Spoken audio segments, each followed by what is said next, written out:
ভিন রাজ্যে বাঙালি শ্রমিকের মৃত্যু, একাধিক শ্মশানে বাঙালি বলে দাহ করতে দেওয়া হলো না মৃতদেহ। 3 দিন পরে মৃতদেহ বাড়িতে ফিরল।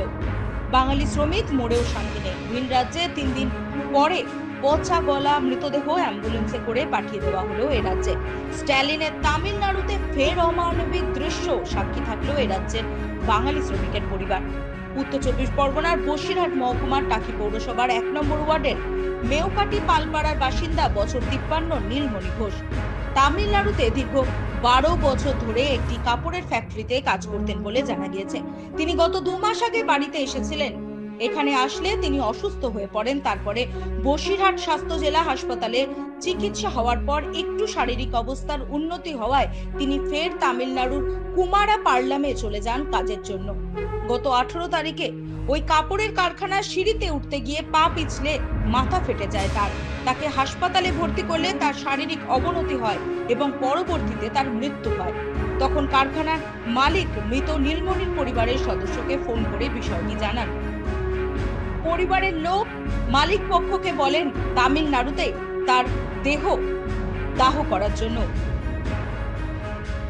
মৃতের দাদা অসিত কুমার ঘোষ এবং পরিবারের অন্যান্য সদস্যদের সম্মতিতে তামিলনাড়ুতে দাহ করার জন্য মালিক পক্ষ বিভিন্ন শ্মশানে মৃতদেহ নিয়ে ঘুরে বেড়ালেও বাঙালি শ্রমিকের মৃতদেহ বলে কেউ দাহ করতে রাজি হননি। 3 দিন পরে তামিলনাড়ু থেকে অ্যাম্বুলেন্সে সোজা গতকাল অর্থাৎ বৃহস্পতিবার 21শে আগস্ট টাকির পালপাড়ায় ঘোষ পরিবারের মৃতদেহ পাঠিয়ে দেওয়া হয়। ইতিমধ্যে মৃতদেহ পচন ধরেছে, দুর্গন্ধ জীবাণু ভরে গেছে। তাই দ্রুত মৃতের পরিবার সদস্যরা টাকি হাসপাতালে নিয়ে গেলে ডেথ সার্টিফিকেট দেখেন। তারপর শুক্রবার ভোর রাতে শ্মশানে দাহ করলে মৃতের দাদার অভিযোগ, যেখানে আমরা তামিলনাড়ুতে দাহ করার সম্মতি দিলাম পুলিশ প্রশাসনকে, এই বিষয়ে জানালাম, তারপর আমার ভাই বাঙালি শ্রমিক হওয়ার কারণে তার মৃতদেহ কেউ সৎকারটুকু করতে দিল না। এ কোন ভারতবর্ষ বুঝতে পারছি না। কেবল বাঙালি হওয়ার অপরাধ। মৃত্যুর পরও একাধিক শ্মশান থেকে ভাইয়ের মৃতদেহ ফিরিয়ে দেওয়া হলো। অবশেষে ভাইয়ের মৃতদেহ ফিরে আসলো বাড়িতে। ভাই নাম নীলমণি ঘোষ, পিতার নাম ঈশ্বর ইন্দুভূষণ ঘোষ। বিগত 12-13 বছর ধরে ওই তামিলনাড়ুতে কাজ করতো একটা বিরাট ফ্যাক্টরিতে, পোশাকের ফ্যাক্টরি। সেখানে থাকাকালীন উনি কাজকর্ম করতেন। বিগত 12 বছর পরে ধরে কাজ করছেন। এইবার মাঝে 7 বছর ওনার বাড়িতে আসেননি। তারপর 7 বছর পরে বাড়িতে এলো।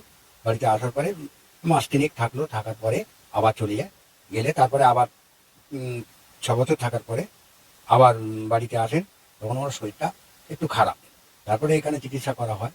চিকিৎসা করা হলে বরতলা ভর্তি করা হলো এবং ওরা বারবার চেক আপে যেতে বললো। ও যেত ঠিক মতো। তারপরে শরীরটা যখন একটু ভালো হলো, অ্যাকচুয়াল বরতলা থেকে নির্ণয় করেছিল উনি থ্যালাসেমিয়া রোগ। তারপর যাই হোক ওখান থেকে চিকিৎসা করে বেশ দ্রুত সেরে ওঠেন।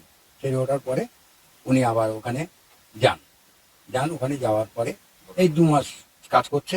2 মাস কাজ করার মধ্যে গত মঙ্গলবার উনি কাজে গিয়েছিলেন। কাজে যাওয়ার পরে সিঁড়ি থেকে উঠতে, এমনি সাধারণ নর্মাল সিঁড়ি থেকে উঠে পা পিছল করে, শরীর সুস্থ ছিল, এই নর্মাল এতে যাতায়াত করত। সিঁড়িতে যাতায়াত করার সময় এসব যে কোনো ঘটনা, হয়তো পা পিছলে হোক বা অন্য কোনো কারণে হোক, পড়ে গিয়ে মাথাটা কেটে যায়। সঙ্গে সঙ্গে ওই মালিক নিয়ে গিয়ে হসপিটালে নিয়ে গিয়ে ব্যান্ডেজ করার পরে আর ইঞ্জেকশন দেওয়া হয়। ইঞ্জেকশন দিয়ে বললো যে মিনিট 15 এখানে অপেক্ষা করুন, তারপরে যাবেন। তখন ওর শরীরটা আস্তে আস্তে অবনতি হয় এবং ওই সময় স্ট্রোক হয়।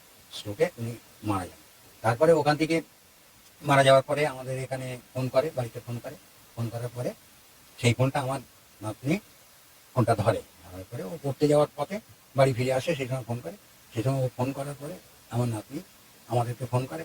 আমাদের ভাই বোন কেউ প্রথমে বিশ্বাস করতে চায়নি। পরে যখন বিশ্বাস করে তখন 7টা, 7:30টার সময় ওর প্রয়োজনীয় ওর কাছে যে সমস্ত ডকুমেন্টস ছিল, সেই আধার কার্ড, রেশন কার্ড বা ওর ফটো দিয়ে বললো যে এগুলো আপনাদের কিনা দেখুন। তখন আমরা দেখলাম যে সম্মতি জানা, হ্যাঁ এগুলো আমাদের, ইনি আমার ভাই।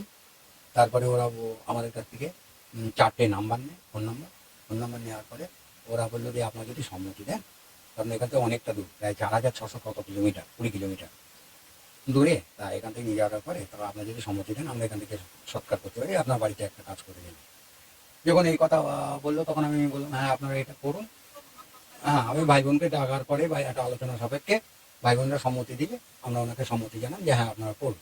তারপরে ওরা সরকারি নিয়ম মাফিক 2 ঘন্টা অপেক্ষা করার পরে ওরা হসপিটাল থেকে এই একটা সার্টিফিকেট ডিসচার্জ সার্টিফিকেট দেয়। তারপরে আমাদের সম্মতি পেয়ে ওরা ওই রাত 10:30টার সময় ওরা ওখান থেকে বিভিন্ন শ্মশানে নিয়ে যায়, কিন্তু ওখানে দাহ করতে দেওয়া হয়নি। দাহ করতে দেওয়া হয়নি প্রথম কথা হচ্ছে আমরা বাঙালি ছিলাম, আর ওরা তামিল বা মালায়ালাম ভাষায় কথা বলছে, এগুলো আমরা বুঝতে পারছি না বা জানতে পারছি না। দোভাষীর মাধ্যমে আমরা জানতে পারলাম যে এখানে বাঙালি বলে এখানে কোনো রকম এটা করা হবে না।